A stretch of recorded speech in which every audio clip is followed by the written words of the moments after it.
Olá pessoal, aqui é o professor Thiago Charme para mais uma aula aqui, hoje especificamente sobre literatura. A gente vai falar sobre um dos períodos literários aí, dos períodos literários que movimentou bastante o Brasil, que na verdade surgiu pela movimentação que estava acontecendo aí no Brasil, e é um período literário que é constantemente aí cobrado em provas de vestibulares aí, beleza? Então segura essa vinheta aí que a gente hoje tem bastante assunto para tomar.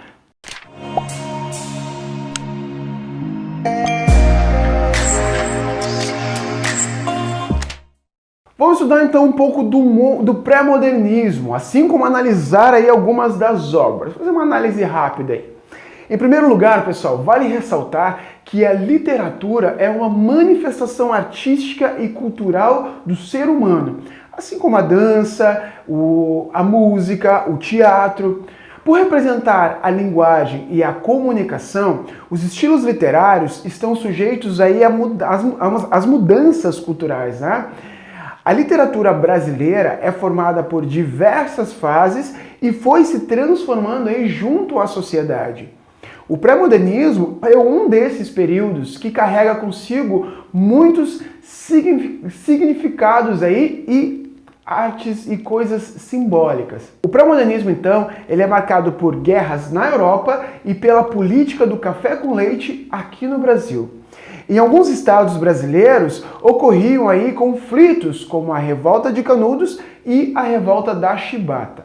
Bom, para começo de conversa, pessoal, de acordo com muitos estudiosos, por ter obras com características distintas, o pré-modernismo ele não pode ser considerado uma escola literária. Na verdade, esse período foi aí uma transição entre o simbolismo, tivemos parnasianismo ali junto na mesma época, e o modernismo, que vem logo em seguida.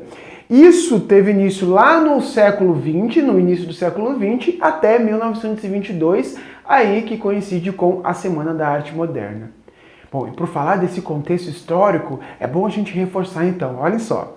No início do século XX, o Brasil passava por uma considerável transformação política com a consolidação do regime republicano. Aquela esperança de um Brasil moderno, aquele Brasil com condições sociais mais justas, de igualdade perante a lei e a participação política popular, foi por água abaixo. Muitos conflitos sociais surgiram nessa época, contestando e reprovando as novas políticas republicanas, como a greve dos operários em São Paulo, a revolta da Chibata, a guerra de Canudos e a revolta da vacina. Motivados aí pelo contexto histórico do pré-modernismo, os escritores brasileiros adotaram uma postura liberal e passaram a fazer críticas aí aos problemas sociais enfrentados pela população.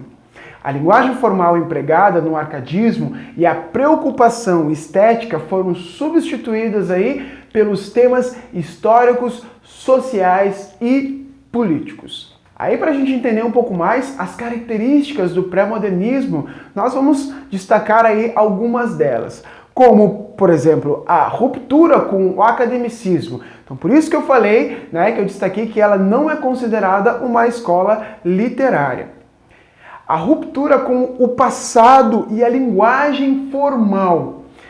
A linguagem coloquial, simples, em oposição aí à língua formalizada do arcadismo.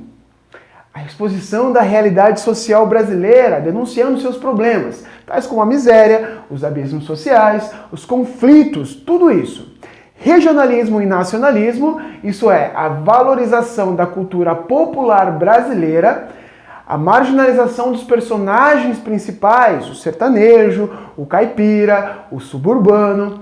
Os temas abordavam aí a aproximação da obra literária ao contexto sociopolítico econômico. Podemos falar também do naturalismo, né? Pois havia aí uma descrição minuciosa dos personagens e dos cenários. Não tinha características próprias como uma escola literária, mas carregava sincretismo estético de escolas literárias como o realismo e também o simbolismo. Alguns dos principais autores do pré-modernismo, nós vamos iniciar, lógico, aí com o Euclides da Cunha. O Euclides da Cunha nasceu no Rio de Janeiro, ele foi jornalista, foi escritor, foi poeta, historiador, engenheiro e professor. Ele estudou engenharia civil na Escola Politécnica, ingressou aí também na Escola Militar, na URCA do Rio de Janeiro, de onde ele foi expulso. Ele foi então para São Paulo, onde passou a trabalhar no jornal O Estado de São Paulo, e de lá ele foi mandado para Canudos para fazer o maior de seus registros jornalísticos de um dos movimentos mais significativos do Brasil, a Guerra de Canudos.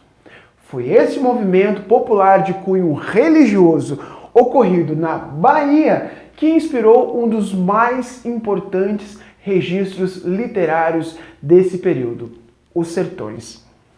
A obra narra a saga do povo sertanejo em sua luta diária contra os desmandos aí da elite. A obra Os Sertões ela é dividida em 3 partes. Primeiro, o espaço onde a parte mais natural, né, a terra, como que ele tocou isso a primeira vez e como aquilo era diferente, né, como aquela terra era diferente daquela que ele constatava, né, nos centros urbanos ali. A segunda parte ela fala mais do homem. E aí a gente se depara, o Euclides da Cunha, no caso, se depara com um homem totalmente diferente, um aspecto totalmente diferente daquele homem que ele já estava habituado, né, que a população estava habituada a ver, né, nos centros urbanos. E, por último, ele faz aí uma parte inteira narrando aí e colocando dados sobre a Guerra de Canudos. Então é a parte da luta, né? Do homem combatente, do homem de uma terra diferente, de um homem com aspecto diferente e de um homem que batalha e luta por seus ideais. Isso não era visto, não tinha conhecimento. Era um Brasil totalmente diferente daquele Brasil do romantismo. Aqui era possível, né, resgatar essa origem do Brasil, mas do próprio brasileiro. Eles pegaram muito forte aí esses autores durante esse período do pré-modernismo, porque eles estavam já preparando aí a próxima escola literária que deu o que falar. Mas vamos ver um pouco mais sobre Euclides aí. Muitos entendem Os Sertões como um livro de sociologia ou de até antropologia, pois a junção do trabalho jornalístico com o trabalho literário conferiu à obra narrativas reais da vida cotidiana do sertanejo. Teve várias adaptações aí para o cinema e para o teatro também. Além desse livro, Euclides ainda escreveu aí A Guerra do Sertão, As Secas do Norte, Civilizações, entre muitos outros livros. Ele foi assassinado em agosto de 1909, no Rio de Janeiro. Inclusive, a história do autor também foi contada em formato aí de minissérie por uma emissora de TV. Nosso próximo autor aí, e um dos que eu mais admiro mesmo, Lima Barreto. O Lima Barreto, ele também nasceu no Rio de Janeiro. Ele foi escritor e jornalista. O Lima Barreto, ele denunciava os problemas sociais. Ele rompe com o nacionalismo ufanista e faz críticas ferrenhas aí ao positivismo. Um dado interessante é que boa parte das obras do Lima Barreto foram descobertas e publicadas após a sua morte. Estudou também na Escola Politécnica do Rio, onde era o único aluno negro. Lima Barreto sentiu na pele as consequências de ousar ser homem negro, ocupando um espaço completamente dominado por brancos. E via com desconfiança a própria Lei Áurea e a noção de liberdade que ela trazia. Ele dizia: liberdade era uma palavra que eu desconfiava e não confiava. Foi isso que ele registrou em um diário da época. Como uma resposta à discriminação racial e à exclusão social sofrida dia após dia, Lima Barreto escrevia sobre estes assuntos de forma dura, em uma época em que ninguém estava disposto a falar ou ler sobre isso. Foi forte ali. Como destaque, nós temos aí o Triste Fim de Policarpo Quaresma. Foi escrito em um tom bem coloquial. O livro ele narra a história de um funcionário público, né, que é o Policarpo Quaresma, que em uma de suas ações reconhece o tupi como o idioma principal do Brasil em sinal de valorização da cultura brasileira. O personagem principal ainda tece duras críticas ao presidente Marechal Floriano e acaba sendo condenado ao fuzilamento. Lima Barreto ele faleceu aos 41 anos por doenças cardíacas em novembro de 1922. Coincidentemente, o ano da Semana da Arte Moderna. Passamos agora a conhecer aí o Graça Aranha, que foi um escritor e diplomata maranhense, um dos fundadores aí da Academia Brasileira de Letras e um dos organizadores da Semana da Arte Moderna de 1922. Uma obra que merece destaque é Canaã, que foi publicada em 1902.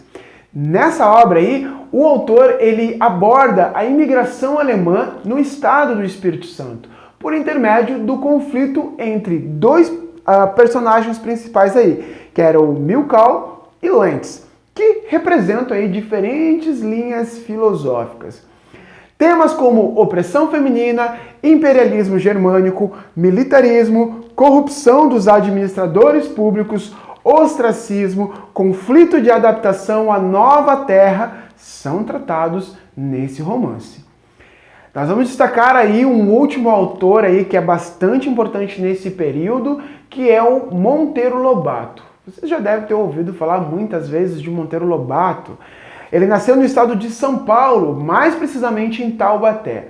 Foi escritor, tradutor, ativista político, diretor e produtor. Nessa época, os livros brasileiros eles precisavam ser editados em Paris ou Lisboa, até que Monteiro Lobato passou a editar os livros aqui mesmo no Brasil. É bastante conhecido pelo público infantil. Quem nunca ouviu falar de Visconde de Sabugosa, Cuca, Boneca Emília, Saci Pererê, Rabicó, Tia Anastácia, Dona Benta, entre muitos outros. Todos criações do autor para o Sítio do Pica-Pau Amarelo. Sua contribuição para o período pré-modernista se faz em várias obras, entre elas Cidades Mortas, na qual ele denunciou aí o cotidiano das cidades cafeeiras de São Paulo, a decadência econômica e de como as pessoas se comportavam.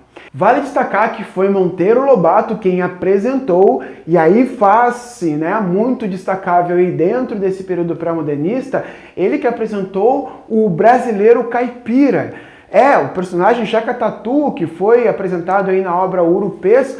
O Jeca Tatu é o personagem que também o brasileiro não conhecia dessa forma e ele acabou destacando bastante aí. E a gente começa a perceber como esses autores eles conseguiam mostrar um Brasil totalmente diferente do Brasil que a elite, digamos assim, estava preocupada em apresentar. Monteiro Lobato também defendia as riquezas naturais do país, como o petróleo e o ferro. Ele foi preso por ter enviado críticas a Getúlio Vargas e ele morreu por causa de um derrame fatal aí em 1948, atribuído às constantes lutas em defesa do petróleo. Ainda podemos destacar os autores Simões Lopes Neto, que apresentou aí fortemente o regionalismo gaúcho, reforçando sotaques e expressões comumente utilizadas no sul do país, tendo como principal obra Contos Gauchescos. E também vamos destacar, obviamente, importantíssimo aí, Augusto dos Anjos, que principalmente por transitar em inúmeras escolas literárias, como o parnasianismo e o simbolismo, muitos estudiosos consideram o autor mais inovador e característico do pré-modernismo.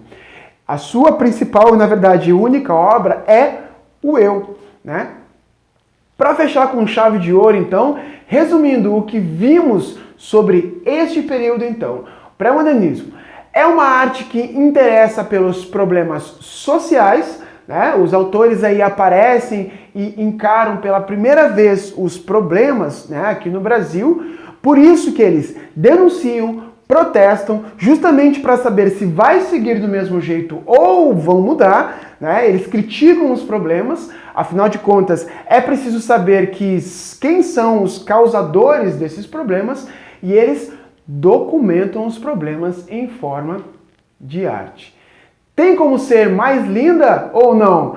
Não, né? Então, o pré-modernismo então é esse momento aí que o Brasil vai passando de transição e no contexto literário, né, até chegar o modernismo, tá certo? Então, pessoal, espero que vocês tenham gostado e aproveitado aí. Nos vemos na próxima aula. Valeu!